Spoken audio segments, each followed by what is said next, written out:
Assalamualaikum warahmatullahi wabarakatuh. Perkenalkan, kami dari kelompok 1 akan membawakan materi kelompok kami yang telah kami diskusikan bersama-sama. Nah, materi yang akan kami bawakan ke depannya ada 2, yaitu yang pertama mengenai makna dan yang kedua materi mengenai tanda. Nah, langsung saja. Materi pertama yang akan saya jelaskan yaitu mengenai makna. Subtopik yang pertama yaitu hubungan antara kata dan konsep. Pada ajaran Yunani, tepatnya pada abad ke-5 sebelum Masehi, termasuk yang pertama untuk meneliti hubungan yang pernah ada antara kata-kata dan hal-hal. Jika bahasa adalah menyampaikan pengetahuan, Girgias sebagai salah satu tokoh utama mereka berpendapat bahwa ketika saling mengucapkan kata-kata itu saja yang diberikan, tidak ada pemindahan langsung gagasan maupun konsep yang dibagikan dari satu pikiran ke pikiran lain. Bahkan jika ada, akan selalu ada perbedaan antara gagasan dan cara di mana ini digunakan dan ditafsirkan dalam konteks tertentu dan oleh individu-individu tertentu. Selanjutnya, beberapa pendekatan utama menuju bahasa yang berkembang sejak abad ke-20, yaitu pendekatan yang dirumuskan oleh Alfred Julius Ayer pada tahun 1910, berpendapat bahwa ada 2 jenis yang bermakna. Jadi Alfred Julius berpendapat bahwa ada 2 pernyataan yang bermakna menurutnya, yaitu pernyataan yang dapat dibuktikan secara empiris dan yang benar berdasarkan aturan linguistik. Yang pertama yaitu pernyataan ilmiah dan pernyataan fakta yang umum. Kemudian yang kedua, pernyataan yang berkaitan dengan matematika dan logika. Topik yang kedua yang akan saya bahas yaitu mengenai kebenaran dalam tata bahasa. Kebenaran tata bahasa suatu kalimat bukanlah jaminan yang dapat diandalkan, atau dengan kata lain, kata-kata dapat dibentuk dengan tepat namun tidak logis. Hal ini didokumentasikan langsung oleh J.L. Austin pada tahun 1911. Austin berpendapat bahwa agar bermakna, kalimat harus memenuhi kondisi kebahagiaan tertentu. Itu harus merujuk pada beberapa hal atau seseorang yang benar-benar ada, harus jujur dan harus konsisten. Akan tetapi, kondisi ini tidak bergantung pada tata bahasa yang benar. Kalimat yang terstruktur dengan baik dapat menjadi tidak berarti jika itu gagal karena kurangnya referensi. Nah, contoh kalimat yang salah yaitu anak-anak Yohanes botak, tetapi Yohanes tidak mempunyai anak. Nah, dalam kalimat ini bisa dikatakan kalimat ini merupakan kalimat ketidakjujuran. Kemudian contoh kedua yaitu saya mengatakan saya akan berada di sana, tetapi tidak punya niat untuk berada di sana. Nah, kalimat satu ini termasuk dalam kategori kalimat tidak konsisten, sehingga merupakan kalimat yang tidak berarti bagi Austin. Kemudian contoh ketiga yaitu saya katakan saya menyambut Anda, tetapi kemudian memperlakukan Anda sebagai penyusup. Nah, kalimat ini juga termasuk dalam kalimat kategori tidak konsisten.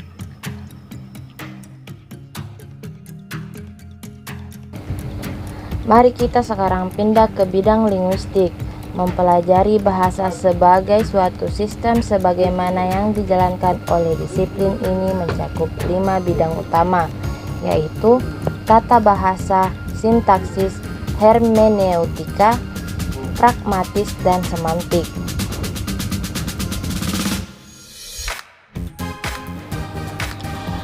Tata bahasa berkaitan dengan aturan mengenai cara menyusun kata-kata dengan tujuan menyusun kalimat. Sintaksis berfokus pada prinsip-prinsip logis yang mendasari pengaturan tata bahasa kata-kata atau aturan tata bahasa. Baik tata bahasa maupun sintaksis berkaitan dengan struktur bahasa. Tata bahasa mendefinisikan kata-kata sebagai bagian dari tutur kata, misalnya nomina, kata kerja, kata sifat, dan keterangan. Sedangkan sintaksis mendefinisikan kata-kata atau kumpulan kata menurut perannya dalam kalimat, misalnya subjek, objek, predikat. Hermeneutika berurusan dengan teori interpretasi.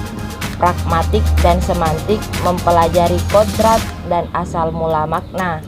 Dalam pragmatis, fokusnya adalah pada hubungan antara bahasa dan diri kita sendiri, yaitu pada cara-cara kita dapat menanamkan kata-kata atau kalimat tertentu dengan arti.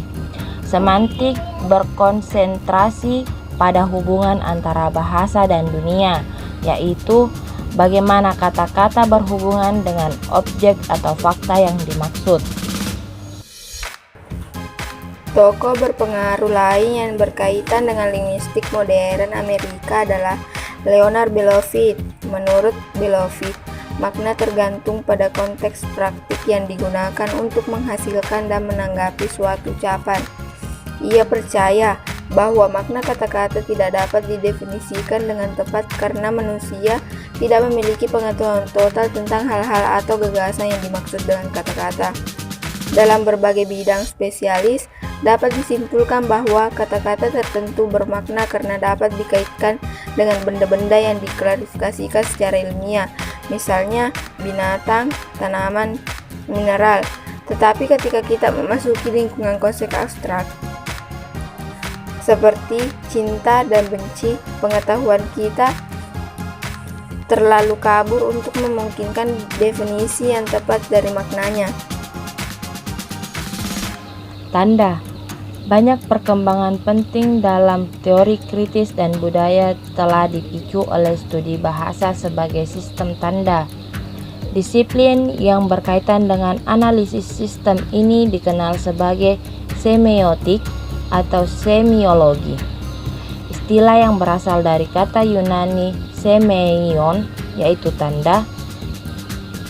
Dalam memeriksa cara-cara penggunaan tanda-tanda dalam suatu kebudayaan, semiotik keluar dari pemikiran bahwa semua aspek kebudayaan itu dianggap sebagai sistem tanda, yaitu bahasa verba dan visual, gerakan, postur dan gerak badan, bangunan dan furnitur, pakaian, aksesoris, dan menu sama-sama terbuka untuk decoding semiotik.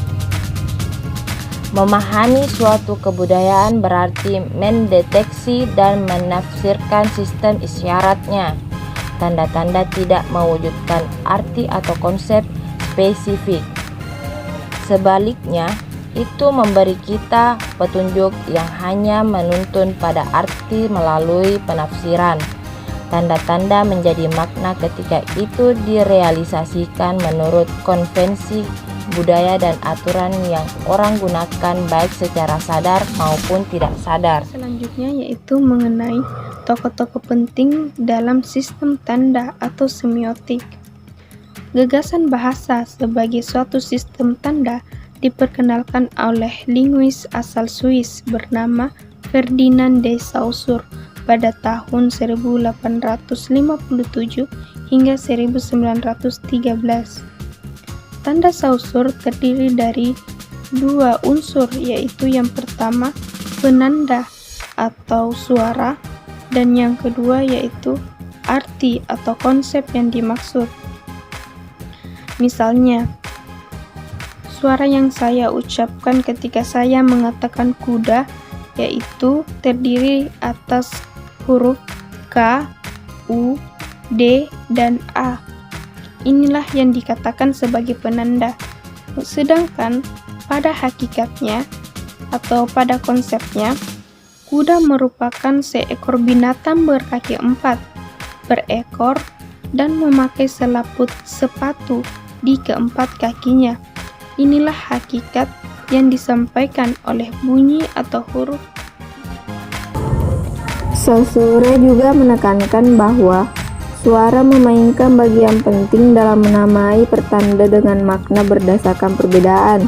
Misalnya, perbedaan antara bunyi awal kata suka dan bunyi awal kata duka memungkinkan kita menyampaikan setiap kata dengan makna yang berbeda. Perbedaan dasar suara ini dikenal sebagai perbedaan fonemik. Fonemik adalah unit dasar suara.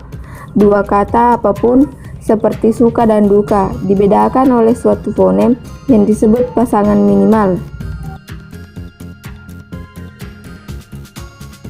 Selain Saussure, bapak pendiri semiotika modern lainnya adalah Charles Sanders Peirce 1839 sampai 1914. Menurut Peirce, sebuah tanda hanya mampu menyampaikan makna melalui seorang penerjemah yang dapat mengenalinya sebagai tanda dan menghubungkannya dengan beberapa aspek dunia yang relevan.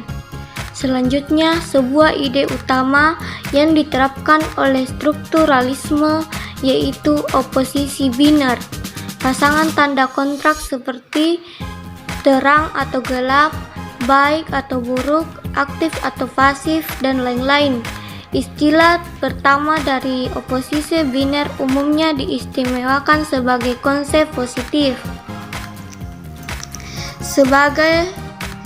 Sementara yang kedua dilandaskan sebagai negatif.